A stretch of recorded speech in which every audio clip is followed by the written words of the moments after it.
ไปสัตว์ปุ่มเป่าหรือว่าไปกินลูกศิษย์จะได้น่าจะพอบ่พอบ่ อาหารมาเถิกอีก ไปสัตว์ปุ่มเป่า สัตว์เป่าก็ได้เชิญเส้นก็ได้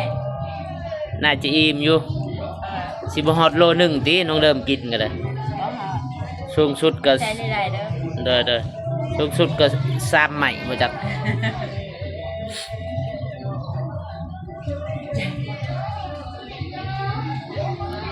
โอเคมีแต่เท่านี้แหละน้องเดิมบ่าวฝนสิไปเวียกมีแต่ว่าครูบอกใจแม่ๆเพิ่นที่นี่แหละขอบคุณทางพญายใจบุญทุกทาน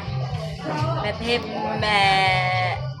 ติ้วแม่เพชรแม่เพนแม่เพชรแม่ทุกคนที่สปอร์ตซื้อทุกสิ่งทุกอย่างให้น้องเดิมได้เฮ็ดบุญบ้านได้เล่นได้สวนพี่น้องมากินขอให้สุขภาพแข็งแรงอย่าเจ็บอย่าจนเด้อลำรวยยิ่งไปเด้อปรารถนาสิ่งใดได้สิ่งนั้นดังสมปรารถนาเด้อสาธุทางไอพอดนำเด้อสาธุโอเคอ้ายก็ขอบอกขอบใจที่ว่าน้องเดิมหรือว่าน้องดื่มฉันที่ได้ส่วนอ้ายนี่แหละมากินอ้ายก็รู้สึกดีใจนะที่ว่าน้องบ่ลืมแต่500,000ละนาไปกันดังโอเคพี่น้อง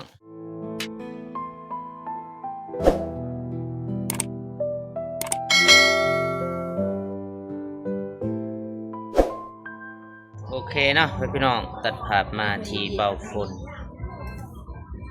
ตอนนี้เบาฝนก็อยู่ที่บ้านน้องเดิมมาหาน้องเดิมมื้อนี้ก็มื้องาน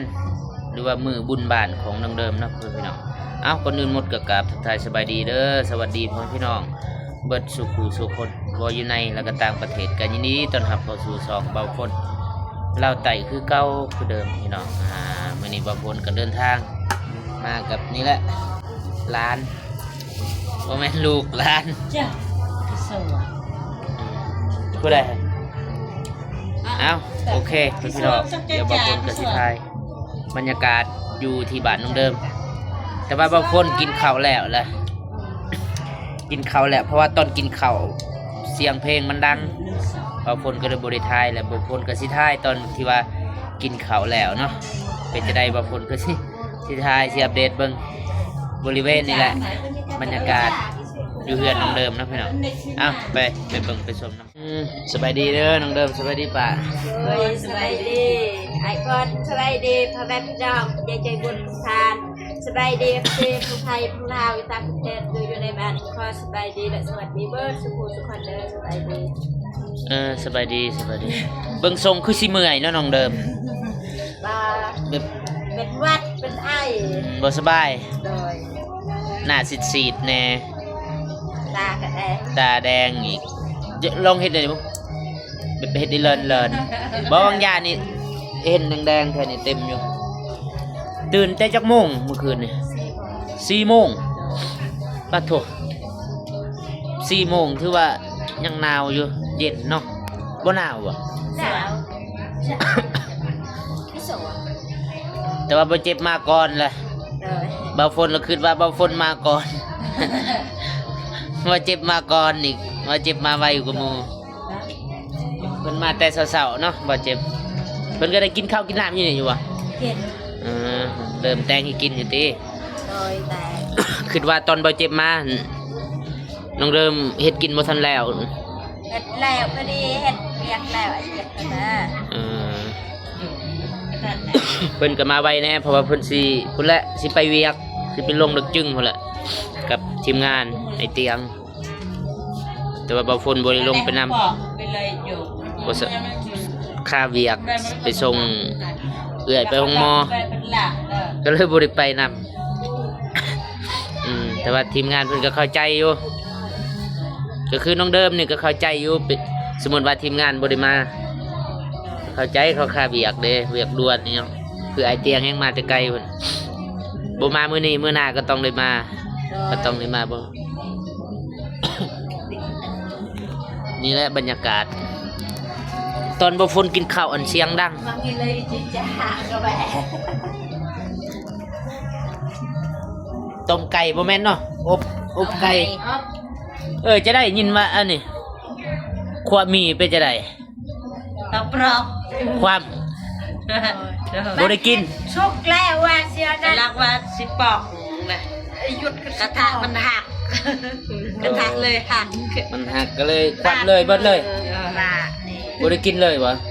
ดังเดิมกินได้เดียวยังเหลือใน แซ่บอยู่ปะ ตัวมันตกยังเหลือในกระทะ แซ่บปะ เก็บแซ่บยังในเดียว สูตรผู้ใดยินน้องเดิมว่าสูตรแม่บ่ สูตรแม่พิมพ์ แซ่บบ่ แซ่บ เอาไปเฮ็ดอีกมื้อหน้า โดย เอาไปเฮ็ดขายจังหน่อยมีงานอยู่นี่ก็เลาะขายตามทางเนาะนั่นน่ะเนาะไปขายตามทางอบไก่ที่ว่าบ่ฝนก็กินแล้วเนาะพี่น้องกินแล้วบ่ฝนก็ได้ทาย ตอนบ่ฝนกินนั่นเสียงเพลงมันไกลๆนี่มันดังก็เลยบ่ได้ทายทางนี้ใช่ไหมโจมเข้าไปนะนะ จ้ะ กินไหม โอ้ยขึ้นตัดก็ได้เอาเบียกเลยก็ได้เอาเกาะมาแต่งอยากใจ บรรยากาศเนาะพี่น้องแต่ว่าฝนก็สิบ่ย่างไปเนาะเพราะว่าเสียงเพลงมันดัง เต็มแล้วรถแถวนี้คนก็เต็มอยู่เทิงเฮือนนั่นแหละ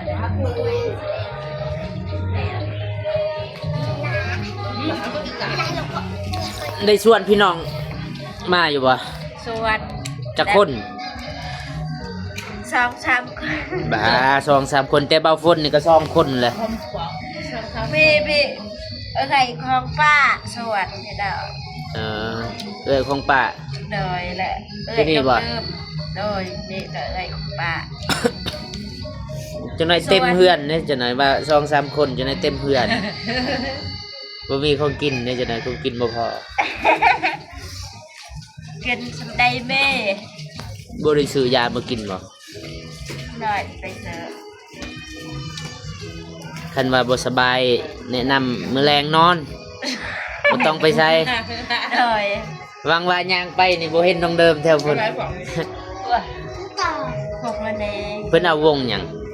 วงกิเปไป กิเปมางั้นเนาะ วงเข้ามาหาเลยได้ อ่า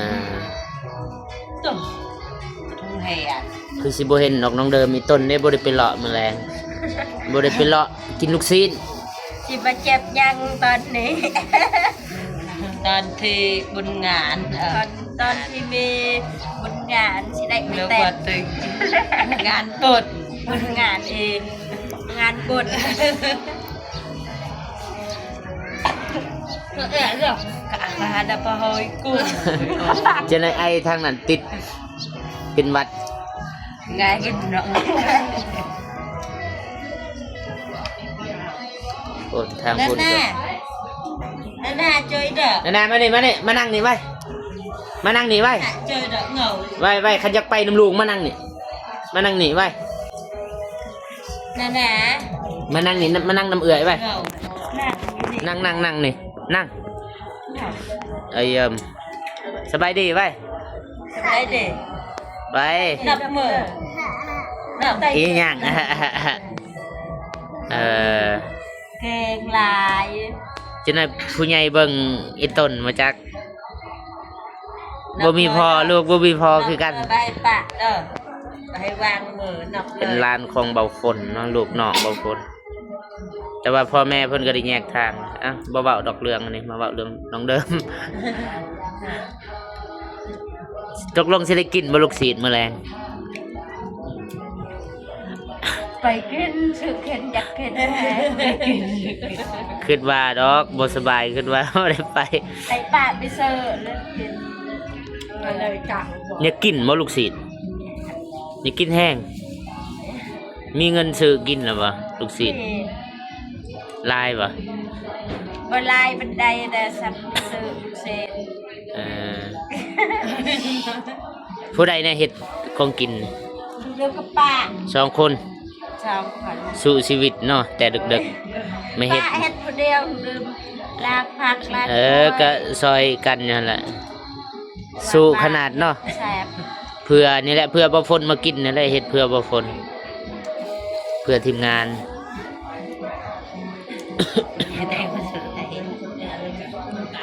ทางนี้ก็ญาติตีนไก่อยู่ ลูกแม่ลูกนี่ลูกจะให้แซ่บบ่ตีนไก่ซีนอิหยังซีนเนื้อบ่ทันได้เนาะ ย่าง 2-3 โมงแหลกจักได้ บ่ทันแล้วบ่ฝนบ่ทันแล้วบ่ได้ท่ากินเนื้องัวเนื้อควาย ย่างบ่ทันแล้ว ถ่ายไปนี่จักสิลงอยู่บ่มันเสียงเพลงจังนะติดแดงอีกคือมื้อนั้น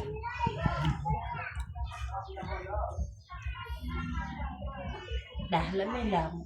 ลอง ไม่ลองน้ำเจ้าแพงเงินเป็นหมาเงี้ยต่างเงี้ยได้ มันแบนปิวสองเฮาดีบ่ดีมันปิดเลย ไปใช้มื้อนี้นั่นน่ะ มันดีนะว้าวไปใส่ ไปใช้บอกเบิ่งว่า ไปปักเซ่ ไปกับไผ บ้าว บ่แม่นให้เบาลูก ลูกแต่บ้าวแต่บ้าว แต่ว่าตอนนี้ที่พี่น้องที่ว่าน้องเดิมชวนกับบ่ทันมาเนาะบ่เจ็บมาแล้วก็บ่ฝน 2 คนสำคัญ แต่ก็บ่สู้บ่เจ็บดอกพอแล้วบ่นบเลยพอแล้วเต้นให้เบิ่งไว้ เต้นไว้ เต้นจากไหนลงไปดิเว้ย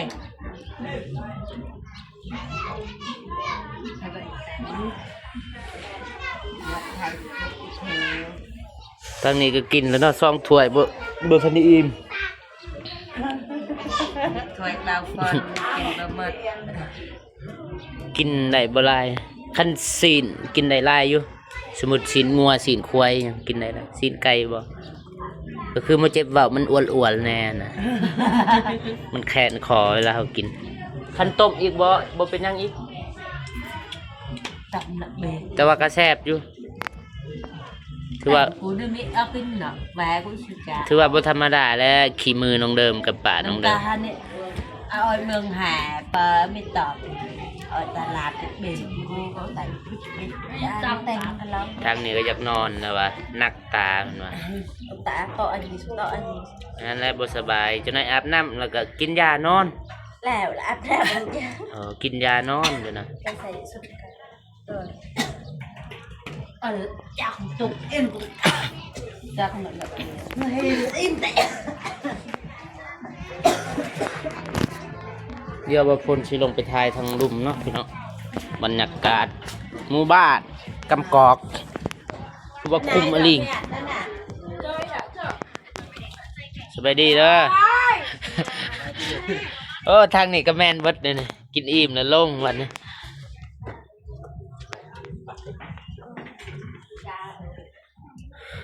บรรยากาศเนาะพี่น้อง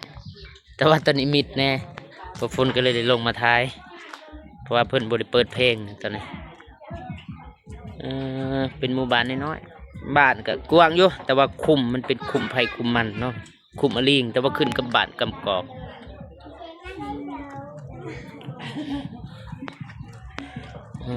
บ่ฝนก็สิไปคือกันไปห้องหมอแต่ว่าก็ได้แวะมาหาน้องเพราะว่าน้องเพิ่นก็ชวนจนว่าน้องเพิ่นสิเสียใจเอากินรสธรรมศาสตร์ธรรมดาบ่เป็นหยังบ่ได้ผิดกฎดอกครับมักตีนบ่ตีนหยัง ไก่ คิดว่าตีนอื่น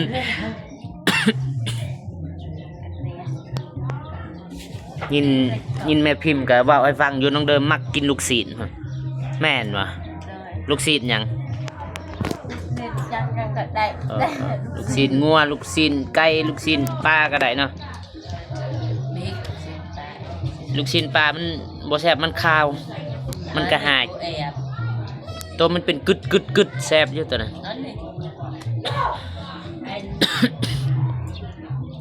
อันเล็กมันมีปัน เกิดแอบ น้องเดิมบ่ได้เปิดเพลงเนาะบ่มีตู้บ่ ตู้พอกตู้เพลงทางอื่นเปิดเบิดทุกอย่าง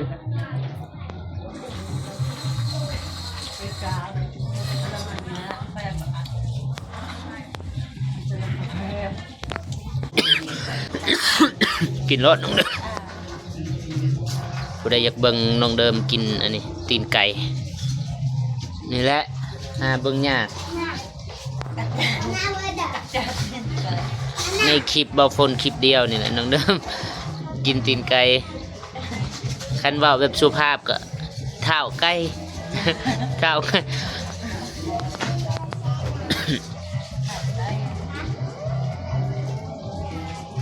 ตามคุณก็เฮ่เลยพูดจากตุผู้ใด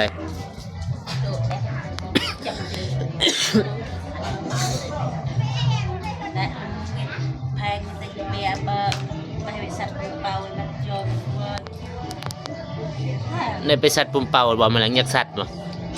คันบ่ฝนมาทันสิมาคือกัน ไปสัตว์เป่า มาหาสัตว์ปุ่มเป่า บ่เจ็บเล่นสปอร์ตสัตว์ปุ่มเป่าเธอหนึ่งเบิด4-5-6 แสนพุ่นแต่บ่ได้อีหยังสัตว์แบบบ่เบิ่งสัตว์นี่หลับตาแบบนี้แต่งแต่เป็นไงแต่งสไตล์เพิ่น ยังไม่จับนะบ้าเรื่องเลยลุงสัตว์กินแต่กินเลยอีเห็นเป๊กได้เลย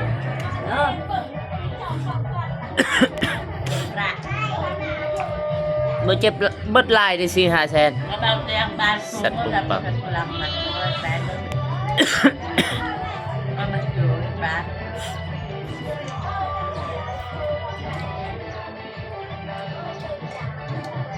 บริส่วนแม่บ่บริส่วนพวกแม่บ่แม่นบ่ส่วนมาเด้อแม่ทุกคนทานซื้อทานมาเรียนสวนแล้วแม่ว่าไปแบบมาเด้อแม่ทุกทานFC ทุกทานมากินไก่น้ำกันเด้อมาเล่นบุญน้ำกันเด้อทำงานบุญน้ำดื่มมาเด้อเพราะว่าน้องเดิมก็บ้านงานบุญบ้านคือว่าในครั้งแรกเนาะที่ว่าได้จัดรู้สึกดีใจแน่ตื่นเต้นแน่เพราะว่าบุกเคยมีแขกคนมานะแขกคนมาห่วมจะได้รู้สึกนั่นได้บัดได้เฮ็ดได้จัดงานในเมื่อยบ่เรือมีความสุขนั่นแหละมีความสุขเนาะได้เห็นพี่น้องได้เห็นหมู่ครูมาลินน้ำแต่ก็มีบอลเมื่อยบอลไหนบอลตื่นแต่ดึกๆเฮ็ดกินนะแล้วก็มีบอลความสุขนี่แหละเห็นพี่น้องเอื้อยอ้ายมากินก็มีความสุขดนเทื่อเพิ่นสิได้มานี่แหละมาเต่าโฮมก็ได้เสี่ยวแล้วบ่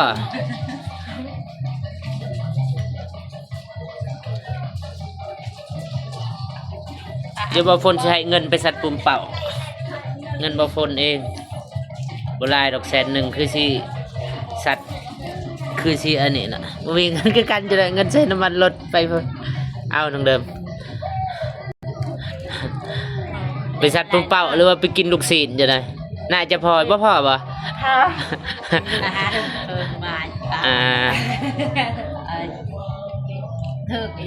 ไปสัตว์ปุ่มเป่าสัตว์เป่าก็ได้เสิร์ฟเส้นก็ได้น่าจะอิ่มอยู่สิบ่ฮอดโลนึงติน้องเดิมกินก็ได้สูงสุดก็เด้อสูงสุดก็3ใหม่บ่จัก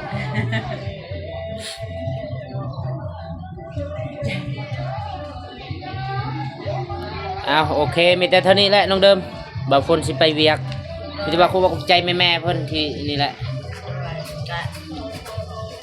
ขอบคุณทางผู้ใหญ่ใจบุญทุกทานแม่เพ็มแม่เต้วแม่เพชรแม่แม่ทุกคนที่สปอร์ตซื้อทุกสิ่งทุกอย่าง ให้น้องเดิมได้เฮ็ดบุญบ้านได้เล่นได้สวนพี่น้องมากินขอให้สุขภาพแข็งแรงอย่าเจ็บอย่าจนเด้อลำรวยยิ่งไปเด้อปรารถนาสิ่งใดได้สิ่งนั้นดังสมปรารถนาเด้อสาธุทางไอพอดนำเด้อ สาธุโอเคอ้ายก็ขอบอกขอบใจ ที่ว่าน้องเดิมหรือว่าน้องดื่มฉันที่ได้ส่วนอ้ายนี่แหละมากินอ้ายก็รู้สึกดีใจนะที่ว่าน้องบ่ลืมแต่500,000ละนาไปกันเอาดังอ่ะโอเคเพื่อนพี่น้องโอเคเนาะเพื่อนพี่น้องบางคนก็ได้รับประทาน กินหรือว่ากินข้าวอยู่ที่บ้านน้องเดิมที่หอยแล้วก็บางคนก็สิพอตัวเนาะหรือว่าสิพอเดินทางไปห้องหมอจริงๆมันบางคนคาเวียกอยู่แต่ว่าก็อีต้นน้องเพราะว่าน้องเพิ่นก็ได้ส่วนนะบางคนก็คิดว่าเนี่ยทางทีมงานเฮาค้านะที่ไรก็บางคนได้มาก็ยังดีเพราะว่าอย่างทางน้องเดิมเพิ่นสิเสียใจบ่ที่ว่า ทีมงานบ่ได้มาก็คือน้องเพิ่นเว้าอันแนวน้องเพิ่นก็สบายว่าบ่เป็นหยังเพราะว่าก็ไฟใจอยู่ทางทีมงานคาเวียกแล้วก็บางคนก็ได้แวะมาหาทางน้องเพิ่นบางคนก็บ่เข้าใจทางน้องเพิ่นแล้วก็บ่เข้าใจผู้ใหญ่ใจบุญที่ว่าได้เมตตาเอ็นดูสงสารน้องเดิมที่ว่าได้นี่แหละเอาเงินให้น้องเดิมจำนวนหนึงเนาะมาเฮ็ดมาจัดงานบุญบางคนก็ขออวยพรให้แม่ๆจงอยู่เย็นเป็นสุขสุขกายสุขใจสุขภาพแข็งแรงความเจ็บบ่อยได้ความไข้บ่มีให้ร่ำให้รวยเนาะพี่น้องโอเคบางคนก็สิขอโตวกลับก่อนพอๆกันคลิปหน้าสำหรับคลิปนี้บางคนขอกล่าวคำว่าสบายดีเด้อบ๊ายบาย